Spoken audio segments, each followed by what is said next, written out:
நண்பர்களே, இன்று ஜனவரி மாதம் 14ஆம் தேதி லண்டனில் இப்பொழுது நேரம் பிற்பகல் 2:34 மிகப்பெரிய நகை கொள்ளையர்களை இங்கே போலீசார் பிடித்திருக்கிறார்கள். அவர்களுக்கு தண்டனையும் வழங்கப்பட இருக்கிறது. எவ்வளவு தெரியுமா? ஆச்சரியப்படுவீர்கள். கிட்டத்தட்ட 1 மில்லியன் மதிப்புள்ள நகைகள் மற்றும் பெறுமதியான கை கடிகாரங்கள், மதிப்புள்ள ஹேண்ட்பேக்குகள், லேடிஸ் பேக்குகள், இதுகளை போய் களவெடுத்திருக்கிறார்கள். என்னன்னா, ஏணிய வச்சு ஜன்னலுக்குள்ளால இறங்கி இந்த நகை கொள்ளையை இவர்கள் செய்திருக்கின்றார்கள். அல்பேனிய ஒழுங்கமைக்கப்பட்ட ஒரு குற்ற கும்பல் 1 மில்லியன் மதிப்புள்ள கொள்ளை தொடரில் இந்த குற்றத்தை ஒப்புக்கொண்டிருக்கிறது.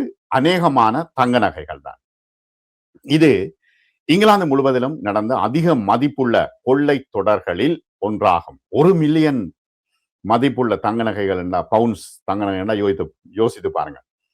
5 அல்பேனிய ஆண்களும் ஒரு பிரிட்டிஷ் பெண்ணும் 6 பேர் இந்த கொள்ளை கூட்டத்தில் இருந்திருக்கிறார்கள். ஹென்றி நிக்கோல் 27 வயசு, கிறிஸ்டியன் 30 வயது, ஜோர்ஜ் 31 வயது, இன்னும் ஒரு ட்ரென்ட்ரிச் 28 வயது மற்றும் சிரோஜன் லெஷி 26 வயது. இவர்கள் மூவரும் நவம்பர், இதுல 3 பேர் சேர்ந்து எல்லாமா 6 பேர், நவம்பர் 28 வெள்ளிக்கிழமை, ஜனவரி மற்றும் 7ஆம் தேதி புதன்கிழமை செசஸ்டர் கிரவுண்ட் நீதிமன்றத்திலே நடந்த விசாரணைகளின் பொழுது கொள்ளை சதி மற்றும் குற்ற சொத்துக்களை வைத்திருந்ததாக குற்றம் சாட்டப்பட்டு அந்த குற்றங்களை இவர்கள் ஒப்புக்கொண்டிருக்கின்றார்கள். ஆகவே என்னண்டா, முக்கியமாக இங்க தங்க நகைகள் சேமித்து வைப்பது, நகை சேமிப்பு எல்லாம் தமிழர்கள் மத்தியில் இருக்கிறது. அப்ப தமிழர்களின் வீடுகளில் கூட அதிகமான கொள்ளை சம்பவங்கள் நடந்திருக்கின்றன. சிலதுகள் வெளியில வரையில, சிலதுகளை நாங்கள் கேள்விப்பட்டிருக்கின்றோம். இதுல இந்த நகை கொள்ளையர்கள் இப்ப ஒரு கூட்டம் தான் பிடிபட்டிருக்கு. இன்னும் எத்தனை கூட்டம் இருக்குன்னு தெரியாது.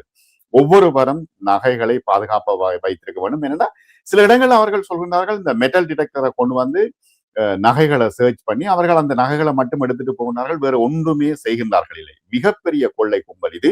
1 மில்லியன் பவுண்டு தங்க நகைகளை இவர்கள் கைப்பற்றி இருக்கின்றார்கள். ஆனால் அதிகமான நகைகளை இவர்கள் உருக்கி விட்டார்கள். யார் நகை என்னன்னு அடையாளம் காண முடியாமல் இருக்கிறது. அடுத்தது, சில நகைகள் வந்து களவு போனாலும் அவர்கள் போலீஸ்ல அறிவிக்கிறது இல்லை என்ற ஒரு பிரச்சனையும் இருக்கிறது. ஆகவே ரிசீட் எல்லாம் வச்சுக்கொள்ளணும்.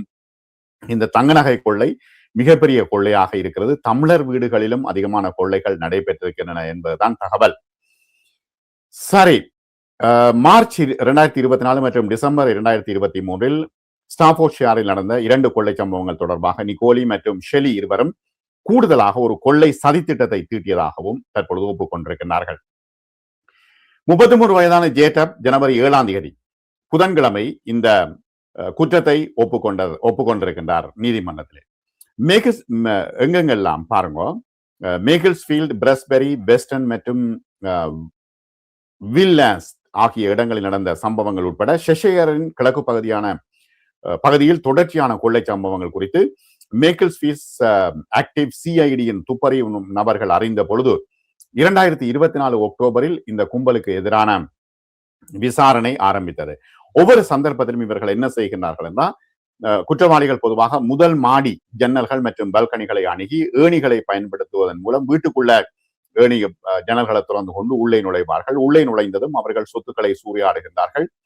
நகைகள் தான் அவர்களுடைய முக்கியமான விஷயம். நகைகளை களவெடுப்பார்கள். கைப்பைகள், அது டிசைன் கைப்பைகள், கை கடிகாரங்கள் மற்றும் பணத்தையும் இவர்கள் திருடி இருக்கின்றார்கள். ஒரு இடத்துல ஒரு போட்டோ இருந்தது, இவர்கள் வந்து பணத்தை திருடி இருக்கிறார்கள், லொக்கரை தூக்கிக்கொண்டு வெளியில வச்சு உடைச்சு அந்த பணத்தை திருடி கொண்டு போயிருக்கிறார்கள். அப்ப எவ்வளவு தூரம் இவர்கள் 6 பேரும் இந்த குற்றச்சம்பவங்களில் ஈடுபட்டிருக்கிறார்கள் என்று அதிகாரிகளுக்கே, போலீசாருக்கே மிகப்பெரிய அதிர்ச்சியாக இருக்கிறது. பல உள்ளூர் விசாரணைகளுக்கு பிறகு அதிகாரிகள் இங்கிலாந்து முழுவதிலும் உள்ள பிற போலீசாருடன் சந்திப்புகளில் ஈடுபட்டார்கள். அவர்கள் தங்கள் பகுதிகளிலும் இதே போன்ற சம்பவங்கள் இடம்பெற்றன என்று தெரிவித்திருக்கிறார்கள். டெஃபிஷியர் போலீஸ், நோட்டிங்ஹாம்ஷயர் போலீஸ் மற்றும் ஸ்டாட்ஃபோர்ட்ஷியர் போலீஸ் இடையே ஒத்துழைப்பை தொடர்ந்து மேக்கிள்ஸ்ஃபீல்டிலிருந்து துப்பறியும் நபர்கள் வரவழைக்கப்பட்டு இவர்கள் சோதிக்கப்பட்டார்கள். என்னன்னா, இவர்கள் ஒரு செருப்பை விட்டுட்டு போயிட்டார்கள். அதில் இருந்துதான் இவர்கள் தொடர்ச்சியாக இந்த சோதனை நடவடிக்கைகளை மேற்கொண்டு இங்கிலாந்து முழுவதிலும் உள்ள பல சம்பவங்களோடு இவர்களுக்கு தொடர்பு இருப்பதாக அறியப்பட்டு இப்பொழுது கைது செய்யப்பட்டு அவர்களுக்கு தண்டனை வழங்கப்பட இருக்கிறது. இந்த சம்பவங்கள் அனைத்திலும் ஆட்டோமேட்டிக் வாகனம் ஒன்றை பயன்படுத்தி இருக்கின்றார்கள்.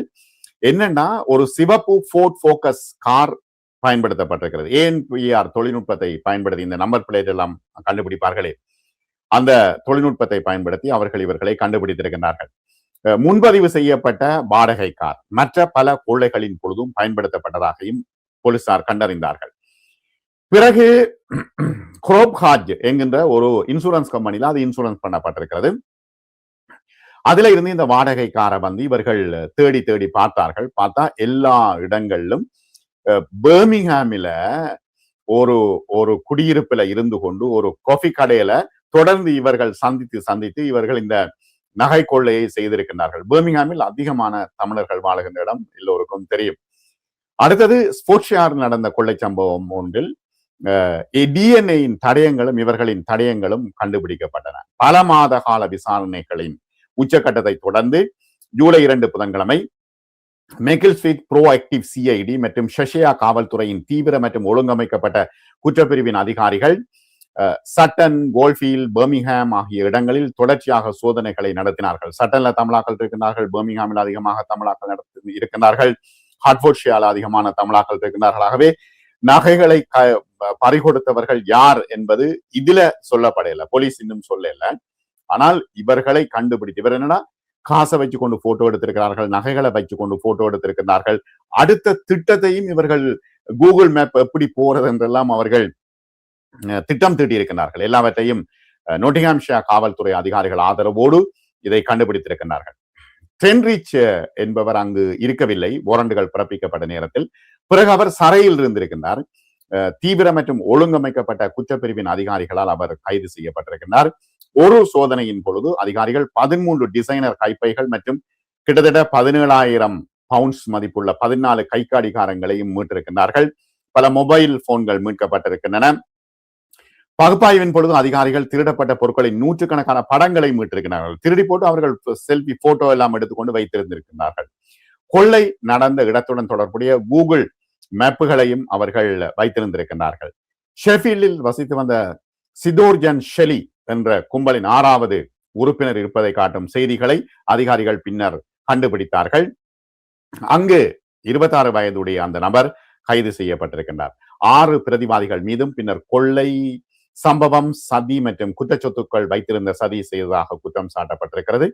கிட்டத்தட்ட இங்கிலாந்து முழுவதிலும் எவ்வளவு தெரியுமா 44 கொள்ளை சம்பவங்களுடன் இந்த கும்பலை இணைக்க முடிந்திருக்கிறது. ஆகவே மிக அவதானமாக இருக்க வேண்டும். நகைகள் வைத்திருப்பவர்கள் எல்லாம் ஒரு இடத்துல வச்சு கொள்ளையர்கள் கொண்டு போய் விடுவார்கள். நொட்டிங்ஹாம்ஷயரில் 5, ஸ்டாட்ஃபோர்ட்ஷயரில் 7, பாபிஷியாரில் 2 மற்றும் மேற்கு மெர்சியாவில் 9 கொள்ளை சம்பவங்கள் அடங்கியிருக்கிறது. டெட்ஃபிஷியாரில் 9, லீஷஷியாரில் 2 மற்றும் கிளீவ்லேண்டில் 2 என்று இந்த கொள்ளை சம்பவங்கள் 44 இடங்கள்ல நகைகளை இவர்கள் திருடி இருக்கின்றார்கள்.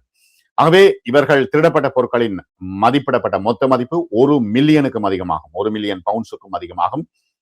சில பொருட்கள் மீட்கப்பட்டிருக்கிறது, பெரும்பாலானவை விற்கப்பட்டதாக நம்பப்படுகிறது. ஆகவே இவர்கள் தொடர்ச்சியாக இவர்கள் கிரவுன் கோர்ட்டில், செஸ்டர் கிரவுன் கோர்ட்டில் நிறுத்தப்பட்டிருக்கின்றார்கள். பிப்ரவரி 20ஆம் தேதி தண்டனை வழங்கப்பட இருக்கிறது. ஆகவே பிப்ரவரி 20 வெள்ளிக்கிழமை டப்புக்கும் ஜாமீனில் ஏற்கனவே விடுவிக்கப்பட்ட டப்புக்கும் தண்டனை விதிக்கப்படும் என்று போலீசார் அறிவித்திருக்கிறார்கள்.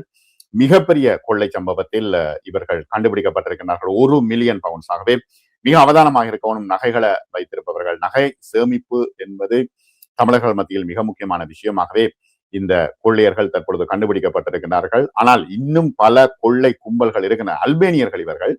இன்னும் பல கொள்ளை கும்பல்கள் இருக்கின்றன. அவதானமாக இருக்க வேண்டும். நல்லது. மற்றும் ஒரு காணொளியில் சந்திப்போம் நண்பர்களே.